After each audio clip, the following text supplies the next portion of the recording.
Hello everyone, I'm Rosy Chu and welcome to Bay Area People. Now today we'll tell you about a one-day development conference that is intended to help further the success of Latino professionals and entrepreneurs. Now it's part of a business series hosted by Latino Style, which is a national magazine for Hispanic women. And there are some very special adult students who are cooking up a storm. We'll meet some of these culinary students in training who are in a program that will take them from unemployment to entry-level careers.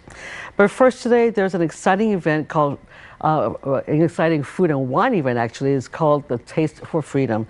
It's an event that will hope to shed light on a topic that is truly underground. Now the topic of modern day slavery, and according to my first guest, is a topic that not much of us know about. And slavery is alive and well even here in the Bay Area. With me now are Nate and Laura Davis. They are the founders of a nonprofit organization called Free is a Verb, which is a very unusual title. So let me ask you, Nate, let me throw it to you. What does that mean? Well, Free is a Verb came from sort of two things. One of them is that Laura and I are both writers, and so that is the main skill that we are bringing to fighting modern-day slavery and human trafficking.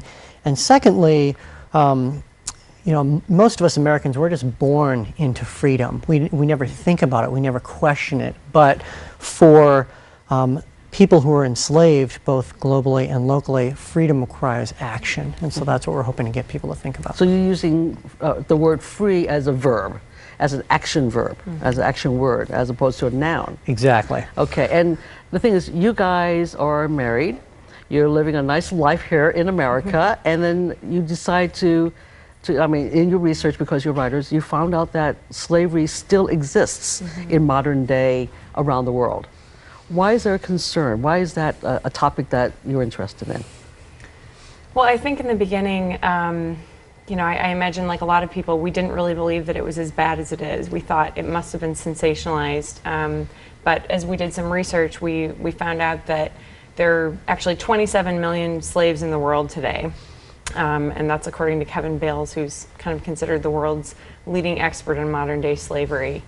And, slavery is thriving right now because it's profitable, because it's much more profitable even, than slavery in the past has been. So it's the fastest fastest growing black market industry today. Okay, give me a definition when you say modern day slavery. Absolutely. What does that mean? Yeah, this refers to the buying and selling, and when you're talking about human trafficking, usually the relocating within cities or from country to country. It can be any number of things, of people for the purpose of slavery. Now, most of the time, when I first heard about this, I associated it with sexploitation, sexual slavery, but we're not talking necessarily about that. Yeah, it could be that, but I want to be clear that we are talking about actual slavery. This isn't lousy jobs or bad marriages, and although those things are out there, what we're talking about is real slavery that people throughout time would refer to and recognize as real slavery. So people buying other people. Exactly. And people working without pay, and they can't walk away because they're under the threat of violence, of manipulation. And yes, sex slavery is definitely a part of that. Right. But even in the Bay Area, you've got slavery happening in restaurants and massage parlors and prostitution, strip clubs all over the place, even right here in the Bay Area. So we think that it's America, we're free. Even if you are a slave and you're working in a massage parlor or a restaurant, why can't you just get up and walk away and seek help?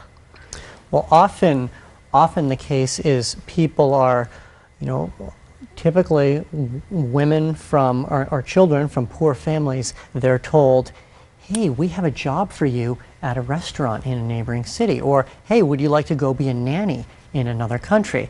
They get on a boat, they get on a truck, and there are men with guns, handcuffs, whatever, who will threaten them, beat them, sometimes get them addicted to drugs, whatever the case may be. Or often in the case of agribusiness, and this is the case on citrus plantations in California, in Florida, other things like that, right here in this country, where people from other Latin American countries are told that they're going to get a job at such and such a place, but then they show up there, they have no identification papers, they don't speak English, and so they have nowhere to go. Right, they don't have a support system, they don't know what to do, they don't know the laws and our culture either. and they know that they could just be deported Right. if they make a fuss, and so they have no one to turn to. The stereotypes of things that we see and read, and I've read a lot about that kind of situation, it truly does exist. It's not just on a small case by case. No. And this is around the world. So here in America, we're having what kinds of people come in here as slaves? Who are these people? Asia is the worst place in the country or in the world for human trafficking and slavery, although it's certainly going on a large scale in our own country too. And you know, we've kind of taken a special interest in Asian and Southeast Asian countries for that reason. So there are certainly a lot of people from that country, but unfortunately, slavery is happening in pretty much every country in the world, even though it's illegal in every country in the world. Well, and also to your point, right here in Oakland, the Eastmont Mall is a big center for pimps picking up teenage girls. And whether they're girls who have run away from home, girls who, you know, just are having trouble in school, they're out on the streets, a guy comes by in a nice car and says, you know, hey, you want to hang out, whatever, and then these girls are trapped into prostitution. And so that's a common story. And that's a form of slavery, Right. is what Correct. you're saying. So what you're doing is you're having a fundraising event called Taste for Freedom. Right. Yeah. And the monies that you get as a result of that fundraiser, what are you going to do with that? How are you going to use that to further this cause of fighting slavery? Yeah, well, it's a good question. We actually, it's not just us. We'll, of course, be there hosting the event, but we're really excited. We have 10 Bay Area organizations that are working to fight human trafficking who will be at the event, set up with people there, information on their events. So we're also hoping to raise money for these events as well, or for these organizations as well. And the suggested donation for the tickets is $15.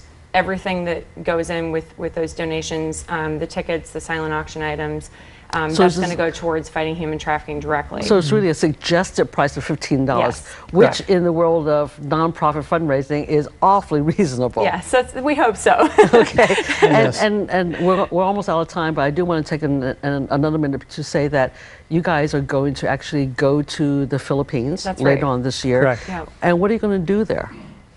Well, we're going to work with several of these organizations, which some of the funds from the event will be devoted to. Samaritana is a Manila-based organization that offers rehabilitation and education for women rescued from prostitution.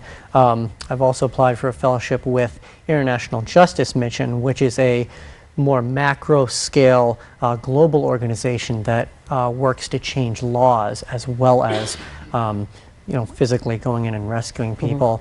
And then those are two of the main organizations. The thing is, what I want to impress upon our viewers is that not only are you concerned about this topic and you're trying to do fundraising, but you're going to put your own lives on hold for 1 year. That's right. And Right. go to the Philippines and actually get into the trenches, if you will, Yeah. to find out more about slavery and how you might be able to make a difference. So congratulations. Not many of us, would be willing to do that. Maybe we'll give you the $15 and help support you. But That would be wonderful. going to another country and giving up your life for a year is really special. So thank you very much for being Thank here. you. Thank you. Good luck to you and your efforts, and we'll find out more about human trafficking by visiting their information and giving them a call and looking at their website. But we're going to take a break because when we come back, we'll find out how professional Latina women can network at an upcoming development conference. Stay with us. We'll be right back.